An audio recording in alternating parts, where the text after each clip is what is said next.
ನಮಸ್ಕಾರ, ನೀವು ನೋಡ್ತಾ ಇದ್ದೀರಾ Suman TV Kannada health care. ನಾನು ಅಪೇಕ್ಷಾ ಜೈನ್. ನಿಮಗೂ ದಿನವಿಡೀ ಒಂಥರ ಆಲಸ್ಯ, ಸೋಮಾರಿತನ ಅನ್ಸುತ್ತಾ? ಬೆಡ್ನಿಂದ ಏಳೋದಕ್ಕೆ ಮೂಡೇ ಇರೋದಿಲ್ಲ. ಜಿಮ್ ಹೋಗ್ಬೇಕು ಅನ್ಕೊಂಡ್ರು ಬೆಳಿಗ್ಗೆ ಬೇಗ ಎದ್ದೇಳೋಕಾಗದೆ ಅಲಾರಾಮ್ಗಳನ್ನ ಸ್ನೂಸ್ ಮಾಡಿ ಮಾಡಿ ಮಲ್ಕೋತೀರಾ. ಆಕ್ಚುಲಿ ಜಪಾನ್ನಲ್ಲಿ ಲೇಸಿನೆಸ್ನ ಅಂದ್ರೆ ಸೋಮಾರಿತನವನ್ನ ಒಂದು ಗಂಭೀರ ಕಾಯಿಲೆ ತರ ನೋಡ್ತಾರೆ. ಆದ್ರೆ ಅವ್ರು ಅದನ್ನ ಬೀಟ್ ಮಾಡೋದಕ್ಕೆ ಸೂಪರ್ ಸಿಂಪಲ್ ಮೈಂಡ್ ಸೆಟ್ ಅನ್ನ ಫಾಲೋ ಮಾಡ್ತಾರೆ. ಇವತ್ತಿನ ವಿಡಿಯೋದಲ್ಲಿ ನಿಮ್ಮ ದೈಹಿಕ ಮತ್ತು ಮಾನಸಿಕ ಆರೋಗ್ಯನ ಇಂಪ್ರೂವ್ ಮಾಡುವಂತಹ 7 ಜಾಪನೀಸ್ ಮೆಥಡ್ಸ್ ಬಗ್ಗೆ ನಾನು ನಿಮಗೆ ತಿಳಿಸ್ಕೊಡ್ತೀನಿ. So let's get started. First method kaizen, the 1 minute rule. ನಾವೇನ್ ಮಾಡ್ತೀವಿ ಅಂದ್ರೆ ನಾಳೆಯಿಂದಲೇ 1 hour ವರ್ಕೌಟ್ ಮಾಡಬೇಕು, ಡಯಟ್ ಮಾಡಬೇಕು ಅಂತ ದೊಡ್ಡ ಪ್ಲಾನ್ಸ್ ಮಾಡ್ತೀವಿ. ಆ ಪ್ಲಾನಿಂಗ್ ಪ್ಲಾಟಿಂಗ್ ಮಾಡುವಷ್ಟರಲ್ಲೇ ಅರ್ಧ ಎನರ್ಜಿ ಡೌನ್ ಆಗಿರುತ್ತೆ.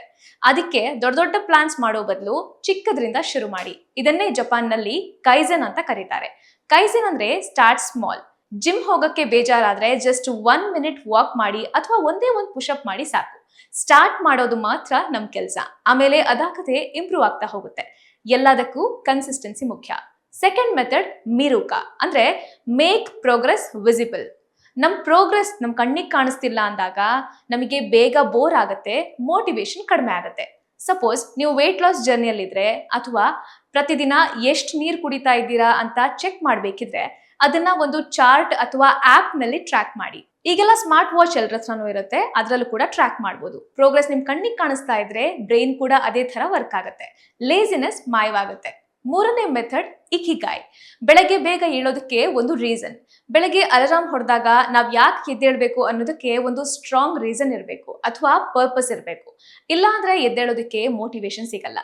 ಅದನ್ನೇ ಇಕಿಗಾಯ್ ಅಂತಾರೆ. ಇದು ಹೇಗೆ ವರ್ಕ್ ಆಗುತ್ತಂದ್ರೆ, ಫಸ್ಟ್ ಆಫ್ ಆಲ್ ನೀವು ನಿಮ್ಮ ಸ್ವೀಟ್ ಸ್ಪಾಟ್ ಅನ್ನ ಐಡೆಂಟಿಫೈ ಮಾಡಬೇಕು. ಅಂದ್ರೆ ಬೆಳಗ್ಗೆ ಬೇಗ ಏಳೋದ್ರಿಂದ ನಿಮಗೆ ಏನ್ ಲಾಭ, ಇದನ್ನ ನಿಮ್ಮ ಮೈಂಡ್ಗೆ ನೀವು ಅರ್ಥ ಮಾಡಿಸ್ಬೇಕು. ಎಕ್ಸಾಂಪಲ್, ನೀವು ಜಸ್ಟ್ ಫಿಟ್ ಆಗಿರೋದಕ್ಕೆ ಎಕ್ಸರ್ಸೈಸ್ ಮಾಡ್ತೀರಾ ಅನ್ಕೊಳ್ಳಿ. ನಾನು ಹೆಲ್ದಿ ಆಗಿದ್ರೆ ನನ್ನ ಫ್ಯಾಮಿಲಿನ ಚೆನ್ನಾಗಿ ನೋಡ್ಕೋಬಹುದು ಅಥವಾ ನನ್ನ ಲೈಫ್ ಗೋಲ್ಸ್ ಅನ್ನ ರೀಚ್ ಆಗಬಹುದು ಅನ್ನುವಂತಹ ಒಂದು ಪರ್ಪಸ್ ಮೈಂಡ್ ನಲ್ಲಿದ್ರೆ ಬೆಳಗ್ಗೆ ಬೇಗ ಏಳೋದಕ್ಕೆ ಸೋಮಾರಿತನ ಕಾಡೋದಿಲ್ಲ. ಫೋರ್ತ್ ಮೆಥಡ್ ಹರ ಹಚಿಬು, ಅಂದ್ರೆ ಇದು ಜಪಾನ್ನ ಓಕಿನಾವಾ ಕರಾವಳಿ ಜನರ ಲಾಂಗ್ ಲೈಫ್ ಸೀಕ್ರೆಟ್. ಇದರ ಸಿಂಪಲ್ ಮೀನಿಂಗ್ ಹೊಟ್ಟೆ ತುಂಬಾ ಊಟ ಮಾಡಬೇಡಿ ಅಂತ. ನಮ್ಮಲ್ಲಿ ಏನಪ್ಪಾ ಅಂದ್ರೆ ಕಂಪ್ಲೀಟ್ ಕಂಠಪೂರ್ತಿ ತಿನ್ನುವಂತಹ ಅಭ್ಯಾಸ ಕೆಲವರಿಗಿರುತ್ತೆ. ಆದ್ರೆ ಜಪಾನ್ ನಿಯಮ ಏನಂದ್ರೆ ನಿಮ್ಮ ಹೊಟ್ಟೆ 80% ತುಂಬಿದೆ ಅನ್ಸಿದ ತಕ್ಷಣ ತಿನ್ನೋದನ್ನ ಸ್ಟಾಪ್ ಮಾಡಬೇಕು. ಇದರಿಂದ ಓವರ್ ಈಟಿಂಗ್ ತಪ್ಪುತ್ತೆ, ಬಾಡಿ ಲೇಸಿ ಆಗಲ್ಲ, ದಿನವಿಡೀ ಎನರ್ಜೆಟಿಕ್ ಆಗಿ ಇರಬಹುದು. ಹಾಗೆ ಬೇರೆ ಹೆಲ್ತ್ ಇಶ್ಯೂಸ್ ಕೂಡ ಕಡಿಮೆ ಆಗುತ್ತೆ. ಐದನೇದು ಬಂದು ಶುಕಾನ್, ಅಂದ್ರೆ ಬಿಲ್ಡ್ ಕನ್ಸಿಸ್ಟೆಂಟ್ ಹ್ಯಾಬಿಟ್ಸ್. ಪ್ರತಿದಿನ ಕೆಲಸ ಮಾಡೋಕೆ ನಮಗೆ ಮೋಟಿವೇಶನ್ ಇರಲ್ಲ, ಅದಕ್ಕೆ ನಮಗೆ ಬೇಕಾಗಿರೋದು ಶಿಸ್ತು ಹಾಗೂ ಕನ್ಸಿಸ್ಟೆಂಟ್ ಹ್ಯಾಬಿಟ್ಸ್. ದಿನವೂ ಒಂದೇ ಟೈಮ್ಗೆ ಮಲಗೋದು, ಒಂದೇ ಟೈಮ್ಗೆ ಎದ್ದೇಳೋದನ್ನ ರೂಢಿ ಮಾಡ್ಕೊಳ್ಳಿ. ಒಮ್ಮೆ ಇದು ನಿಮ್ಮ ರೂಟೀನ್ ಆದ್ಮೇಲೆ ಯೋಚನೆ ಮಾಡೋ ಅವಶ್ಯಕತೆನೇ ಇರೋದಿಲ್ಲ, ಕೆಲಸಗಳು ಆಟೋಮ್ಯಾಟಿಕ್ ಆಗಿ ಆಗ್ತಾ ಇರತ್ವೆ. ಆರನೇ ಮೆಥಡ್ ಕಿಂಚುಗಿ, ಅಂದ್ರೆ ಪ್ರೋಗ್ರೆಸ್ ಓವರ್ ಪರ್ಫೆಕ್ಷನ್. ಕಿಂಚುಗಿ ಒಂದು ಟ್ರೆಡಿಷನಲ್ ಜಾಪನೀಸ್ ಆರ್ಟ್. ಒಡೆದು ಹೋದ ಮಡಿಕೆನ ಚಿನ್ನದ ಲಿಕ್ವಿಡ್ ಹಾಕಿ ರಿಪೇರಿ ಮಾಡುವಂತಹ ಕಲೆ. ಇದರರ್ಥ ಪರ್ಫೆಕ್ಷನ್ ಬೆನ್ನತ್ತಿ ಹೋಗಬೇಡಿ, ಮಿಸ್ಟೇಕ್ಸ್ ನ ಆಕ್ಸೆಪ್ಟ್ ಮಾಡಿ. ಉದಾಹರಣೆಗೆ ಹೆಲ್ದಿ ಲೈಫ್ ಸ್ಟೈಲ್ ಫಾಲೋ ಮಾಡುವಾಗ ಕೆಲವೊಮ್ಮೆ ತಪ್ಪುಗಳಾಗತ್ವೆ. 1 day ವರ್ಕೌಟ್ ಮಿಸ್ ಆಗಬಹುದು ಅಥವಾ ಚೀಟ್ ಮೀಲ್ಸ್ ತಿನ್ನಬಹುದು.